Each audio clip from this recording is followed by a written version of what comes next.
حضرت عبداللہ ابن عمر رضی اللہ تعالیٰ عنہ بیمار ہو گئے، شدید علیل تھے، طبیعت مبارک میں کمزوری آ گئی، کچھ کھانے کو دل نہیں کرتا تھا، گھر والے بار بار کہتے کچھ کھا لیجئے کچھ کھا لیجئے، نہیں کھاتے تھے۔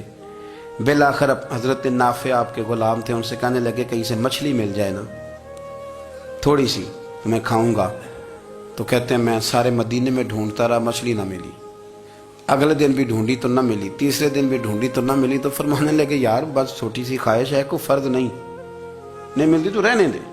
کہتے ہیں چوتھے دن مچھلی مل گئی، میں 1.5 دینار کی مچھلی لایا، لا کے حضرت عبداللہ ابن عمر رضی اللہ تعالیٰ عنہ کے سامنے جو مچھلی رکھی تو آپ نے لقمہ روٹی کا توڑا تھا، مچھلی کو لگانے لگے کہ دروازے پہ فقیر نے آ کے آواز دی کچھ کھانے کو دو، تو حضرت عبداللہ ابن عمر نے روک لیا اور ہنسے۔ کئی دفعہ دے ہم بھی دیتے ہیں پر ہمارا چہرہ دیکھنے والا ہوتا ہے، اتنے ہم غصے میں ہوتے ہیں دے دیتے ہیں، لیکن جو چھلوٹیں ہوتی ہیں نا چہرے والی وہ گنی نہیں جاتی۔ ہنسے، فرمایا دیکھو میرا اللہ کتنا کریم ہے، وہ مجھے بچانا چاہتا ہے، اٹھا بار دیا جا کے۔ تو خادم اب حکم کا پابند تھا، وہ لیت اللہ تو کر نہیں سکتا تھا، وہ گیا اور جا کے دے آیا۔ فقیر جب سارے محلے سے آٹا اکٹھا کر لیتے ہیں تو پھر ایک جگہ جا کے بیچتے بھی ہیں۔ دے آیا، وہ 2 گلیاں آگے گزرا تو میں پیچھے دوڑا گیا، میں نے کہا سچ بتا کھانی ہے کہ بیچنی ہے؟ وہ کہنے لگا جو بھی سبب لگ جائے کر جاؤں گا، آپ نے دے جو دی ہے۔ تو کہتا ہے میں نے اسے کہا کہ یہ 1.5 دینار کی میں نے خریدی تھی، اگر تو 2 دینار کی مجھے بیچ دے تو آج کل مچھلی مدینے میں مل نہیں رہی، تو میں اپنے آقا کو دے دوں گا، وہ یہی کھائیں گے، بیمار ہیں۔ تو کہنے لگا جی بسم اللہ، مجھے کیا اعتراض ہے، 2 دینار مل رہے ہیں، 1.5 کی مچھلی، اور 1.5 کی بھی کسی نے نہیں خریدنی تھی، اب تو پک گئی۔ فرماتے میں نے 2 دینار اس کو تھمائے، وہ مچھلی اس سے خریدی اور خرید کر کے میں لا کے حضرت عبداللہ ابن عمر کے سامنے دوبارہ رکھی، تو فرمایا یہ کیسے آ گئی؟ میں نے کہا حضور 1.5 کی خریدی تھی اور پھر فقیر کو دے دی، اب اسی سے میں 2 دینار کی خرید کے لایا ہوں، آپ قبول فرمائیں۔ تو فرمانے لگے تم نے اچھا نہیں کیا، اب اس طرح کرو 2 دینار بھی اسے دے اور مچھلی بھی واپس دے آؤ۔ عرض کی حضور کیوں؟ فرمایا تم نے قرآن نہیں پڑھا؟ حضور پڑھا ہے۔ فرمایا رب فرماتا ہے لن تنالوا البر حتی تنفقوا مما تحبون، تم بھلائی کو اس وقت پہنچو گے جب اپنی پیاری چیز راہ خدا میں خرچ کرو گے۔ امام غزالی نے لکھا ہے، فرمانے لگے دیا، تو وہ حضرت نافع کہتے ہیں میں دینے گیا، دے کے واپس آیا تو کچھ پریشان تھا، کیونکہ مجھے بھی 4 دن ہو گئے تھے نا تلاش کرتے، تھوڑی تھوڑی طبیعت میں مایوسی تھی کہ اتنی محنت سے میں نے لایا اور آپ نے واپس کر دی۔ تو حضرت عبداللہ ابن عمر نے مجھے قریب بٹھایا، پھر مجھے تھپکی دی، فرمانے لگے پتر میں نے ویسے بھی کبھی جھوٹ نہیں بولا، اور آج کل تو میں ویسے ہی بیمار ہوں، ٹائم ہی نہیں، وقت ہی نہیں، موقع ہی نہیں جھوٹ بولنے کا، میں تجھے سچ بتاؤں مجھے مچھلی کھا کے اتنا سکون نہیں ہونا تھا جتنی اللہ کے راستے میں خیرات کھا کے مجھے سکون ہوا۔ تو تجھے تو میری راحت سے غرض ہے نا کہ مجھے راحت کیسے ہوتی ہے، تو مجھے سکون ملا ہے راہ خدا میں دے، میں نفسانی خواہش پوری کر لیتا تو یہ میرا نفس کل پھر مجھ سے مچھلی مانگتا، پرسوں کہتا نہیں چھوٹے گوشت کی یخنی بھی چاہیے۔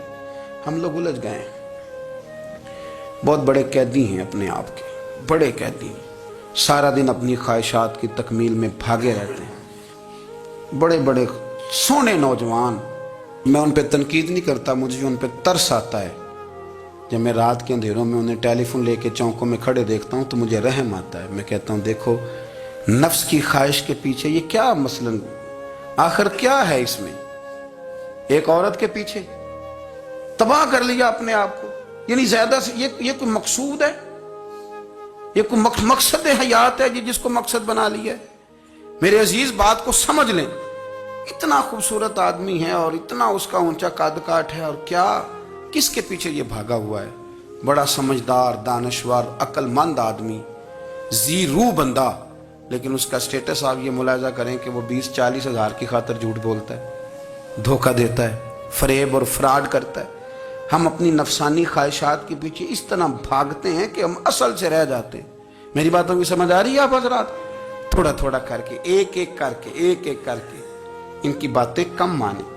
وہ ضروری تو نہیں نا کہ سویرے ناشتہ بازار سے اپنی مرضی کا تگڑا کیا ہے، بازار سے لا کے پوڑیاں چنے بہترین کھائے، اور پوڑیاں چنے ابھی کھائے نہیں، شاپر میں ڈالے ہوئے ہیں، اور وہ لے کے ابھی آ رہا ہے تو ساتھ ہی رستے سے